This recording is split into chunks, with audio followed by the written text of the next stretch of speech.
Një zhvillim i ri ka ndodhur në hetimet për zhdukjen misterioze të 84 vjeçares Nancy Guthrie, nëna e moderatorës së njohur të emisionit televiziv Today, Savannah Guthrie.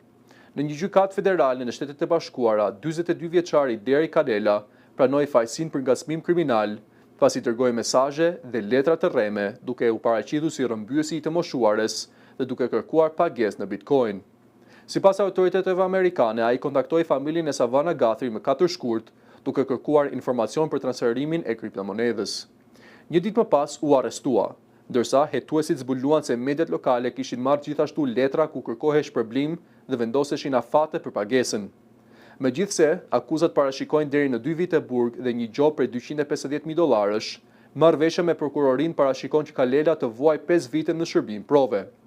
Zyra Federale e Hetimeve, FBI, bëri të ditur se disa nga letrat e shpërblimit të marra gjatë hetimeve rezultuan të ishin tentativa mashtrimi, pa asnjë lidhje reale me rrëmbimin.